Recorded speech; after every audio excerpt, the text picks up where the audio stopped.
You would not believe. I've been trying to make this video for almost 2 days now, and things keep coming up. Like, life just keeps getting in the way. It is. But anyway, it's your boy Ryan, and I'm here with a new video. I want to talk about the latest live showcase, PS5 Showcase. You just came up 2 days ago, I think it was. And yeah, I was blown away. I absolutely love this show. Like, listen. When I went into the show, okay, I was just looking for a reason to get a PS5, right? I was already going to get it, but I was just looking for that affirmation, that thing that would make me go, definitely getting this, And, they delivered, Sony delivered. Now, I've had some friends, okay, who out there who say stuff like, nah, Sony, the live was just a bit mid. Some people aren't really impressed, but personally for me, I was showed, I was showed on this, and I'm just going to run through every single game that came out in that showcase, give my thoughts on each of them. I'm going to run through them alphabetically because, I don't want to look like I'm favoring any game. Aside from Final Fantasy, which I'm going to talk about last because that game is separate. It's on another level. It's Final Fantasy is my favorite game of all time, one of my favorite games of all time, and personally, it was what sold the conference for me. That's what sold the live for me. It's what sold the PS5 for me. So I'll be talking about that last. All right. Now let's just kick it in. I'm gonna start with Call of Duty Black Ops. Now Call of Duty is Call of Duty. You know what to expect when you hear Call of Duty. Big explosions, large, interesting set pieces, and very responsive first-person shooters. It is the juggernaut of the FPS world. Call of Duty is Call of Duty, so you can't really find any much fault in it being what it is. But at the same time, I'm thinking this might be maybe a little bit better than the last couple of campaigns we've had, just because it's going off of the last Black Ops story, probably gonna tie it up, and I just feel like there's something here that might look interesting, and also because there's this new thing they're putting in where your choices can affect the way the story goes. Now, I highly doubt it's going to be like, an RPG where your choices affect the world, the ending and stuff like that. I feel it's more like the way you play the game will trigger different events, all leading to the same conclusion. So like in this trailer, we saw this mission where the dude had to snipe a, what's it called? A terrorist. I don't know who he was. It was a target. Anyway, he had to snipe a target. And because, he's a COD player, he went to do the 360 no-scope backflip thing and ended up missing his target. He shot a random soldier, and that triggered this massive chasing, and we had this whole sequence with cars exploding. They brought down a train. They used a toy RC car to blow up the landing gear. It was very Call of Duty, very fun. It was fun. It was interesting. And on that note, I feel like I'm gonna enjoy playing the campaign. As usual, the campaigns are usually very short, so I'm guessing like 4 or 5 hours. Just solid campaign, and I actually don't mind that. I'll just get it for the campaign, and then let my cousins or my bros play the online, the co-op and all of that. But I'm just gonna get it for the campaign and just run through it. But I think it'll be fun. But that's it for me with Call of Duty. I don't really have much to say in that game. It's Call of Duty. You know what to expect. Second, we've got Deathloop. Deathloop is a game that I was I want to say skeptical about.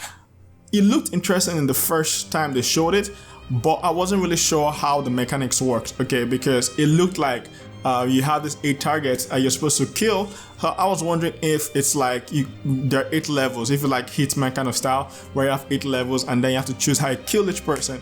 But it seems to be a little bit more complex than that. So I'm guessing it actually takes place because he mentioned something about a time limit, and he has to take out all 8 targets within a time limit. So I'm guessing you're gonna have to find a way to trigger events that will send these people into places where you can kill them off a bit faster, and you try to kill everyone at the same time, not at the same time, but within the specified time limit, while running away from this lady who's trying to kill you.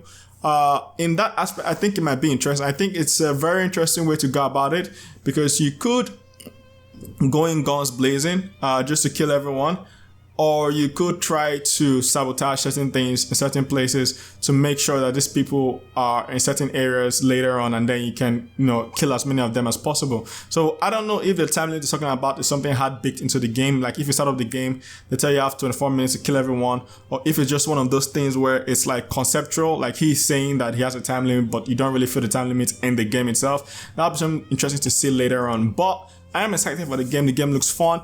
It's more of Dishonored. It's like a Dishonored game. There's a teleporting, there's a backstabbing, all of that. This game doesn't seem like it has any innocent people, so I think you can just go all murdery stabber on everyone. So that'll be fun to play. I really look forward to that, and I hope it turns out to be as good as I think it'll be. Next we have Demon's Souls, okay, which is a grandpappy of all Souls-like game, okay? It was the first, it's the OG on the block. It was the first kind of roll, dodge, big-ass monsters. You have to fight and all of that. It popularized, I don't think it was the first, but it popularized that genre, really brought it to the mainstream. So I don't know how to say this. If you enjoy this kind of games, you definitely love it. If you don't like this kind of games, you definitely hate it, because the first Demon's Souls was not as fast-paced as later ones. So the fighting is a bit slower. The action might feel a bit much slower. So in terms of that, if you're not comfortable with the way Souls-like games play, then you might not like this game. But I have never finished a Souls game, never, apart from Sekiro. But I've never finished any other Souls game, so I might pick this up. I don't know if I'll be able to finish it though. I might pick it up, give it a try, see how far I can go. I just get frustrated when I'm playing a Souls game and I die to the same boss like 2-3 times. I think it's the combat that does it for me. Like if I take Sekiro for example, the final boss beat me like over 40 times before I finally beat him. And that only happened. The only reason I was able to do that because I was enjoying the combat a lot. So I like fast-paced combat. I like back and forth, killing and stuff like that, hitting each other, dodging, all of that, weaving and stuff. So I like that kind of combat. I really don't like slow-paced combat. It's part of the reason also why in games like Skyrim I tend to use a bow and arrow or magic, because when the combat feels slow and kind of floaty and stuff, it doesn't really do it for me personally. I know people out there who love that combat. So like I said, if you love Demon's Souls, if you love Souls games, all the Souls games that came out afterward, Dark Souls 1, 2, 3, Bloodborne, the Mortal Shell I think just came out. So that kind of games you definitely enjoy Demon's Souls. It's the first one, it's the OG, so it has everything you want. And with the new graphics and everything, it looks awesome. Next game we have is Devil May Cry 5. Devil May Cry. Okay, look. After Final Fantasy, I think Devil May Cry 5 was my second favorite game in this showcase, just because it's Virgil, alright? It's Devil May Cry Virgil, basically. Every DMC since I think 3 has had a special edition where Virgil shows up. That's basically Virgil's thing. He comes out in special editions of the game, and he's always known as this game-breaking character. Basically, once Virgil shows up, the game is broken because he breaks everything. His combos are always the cleanest. No, I think Dante's combos are much more fun, but Virgil is so destructive. Like when you're using him, you feel like you're a literal god. So I can't wait to play with Virgil. Honestly, I can't wait to get to play that game with Virgil, just because it's fun. It's Virgil. Yo, I don't know how to. If you don't play DMC, you can't really understand why. Okay, if you use basketball, right? Having Virgil in the game is basically like getting LeBron James on your team or Stephen Curry on your team, or out of nowhere. Okay, that is basically having Virgil, or getting in football, getting Messi or Cristiano Ronaldo on your squad from nowhere. Just get a transfer window. Cristiano Ronaldo is using your team. That's basically what it feels like to get Virgil in the game. He's always fun to play. He always models everything, and I can't wait for that game. It looks good. It's Virgil. It's gonna be great. Next game we have on the list is, okay, I'm gonna take Final Fantasy. We have Five Nights, and I'm not talking about Five Nights. It's Five Nights at Freddy. Go watch Markiplier or someone else talk about the game. I don't know. It's coming out on PS5, so it might be fun. I don't know. I'm talking about a game. So we're going on to Hogwarts Legacy. Now, this is a game with a lot of controversy around it right now, and it's nothing about the game itself. It's all about the creator, J.K. Rowling, and her, I don't know if I should call it a war against trans people. It's not really a war because it feels more like they hate her more than she cares. in a way, because she has a lot of views, a lot of arguments that she makes, which are no arguments in this current climate, and a lot of people call her transphobic because of them. Now, I'm not gonna come up here and defend or attack her for that. Her views are hers to have. As long as she isn't attacking anyone, I don't give a damn what anyone thinks. So personally, I don't care. I'm gonna get the game. The game looks fun. Honestly, I was two things I was bothered about when I heard that Harry Potter game is coming out are whether it would be set in the current timeline, in the current canon, and whether it would just be within Hogwarts. And both fears have been allayed with this video. First of all, the game is happening in 1800s, which is way out of any of the current timeline. So there's no Voldemort, there's no Dumbledore, there's none of the current cast to be in there. So that alone gives them a lot of creative freedom, okay? Because the problem I have with a lot of Star Wars recreation is that they tend to stick the story within the current trilogy, which just limits what you can do. Once Vader is in your game, or once one of the canon characters is in your game, everyone knows how that game is going to end. You don't have to say anything, they know, because they know that as long as Vader is alive, this dude is going to die, because by the time Luke is already fighting him, Luke is like one of the last Jedis ever. So, you can't really justify, you can't really have a game in the new timeline, in the current canonical timeline of things like Star Wars and Harry Potter. It just limits the freedom of what it can do. And these worlds are so exciting, so broad. The amount of things you could probably do with a magical Harry Potter world, or with the world in Star Wars, it's mindless. It's crazy. So many factions, so much history you could manipulate, do whatever you want, and you're stuck having to fit the timeline. So I just love the fact that the game is not set in the current timeline, and I also love the fact that the game looks to be set in this wide, vast world. I don't know if they're going to do an open world, or if it's going to be like hubs and stuff. Whichever way they're doing it, looks like it's going to be a lot of fun, because they can go anywhere, and it looks like it's a wide open world. So can't wait for that. Next we've got Marvel Spider-Man, which, come on, it's Marvel. It's Spider-Man, It's Spider-Man Miles Morales, which is basically Peter Parker with a lot of electricity and invisibility. So,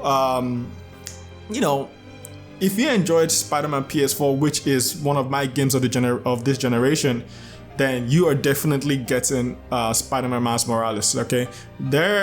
I don't think it will be there's no chance it's going to be as long as Spider-Man itself, the mainline series.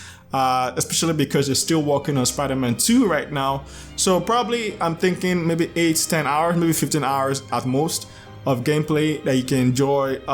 That'll be enough. I don't mind. It's not a DLC, but at the same time it's not a full game. So we go in there, we enjoy it, we come out. It's more Spider-Man, so it's gonna be fun. I expect it to be fun.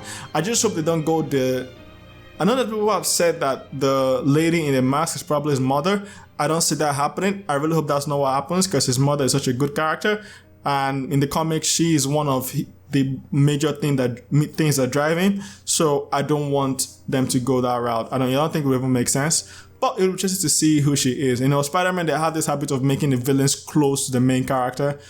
So it'll be interesting to see who plays turns out to be the lady in the mask. Okay. Aside from that, we got Resident Evil Village, or Resident Evil 8. I haven't finished any Resident Evil game apart from 4, so I'm not sure I'm the best person to talk about this game. It looks interesting, honestly. I didn't play 7, I skipped out on it. So I don't know. I'll probably play it later, just before it comes out, just to know what it's about. But it looks interesting, I guess.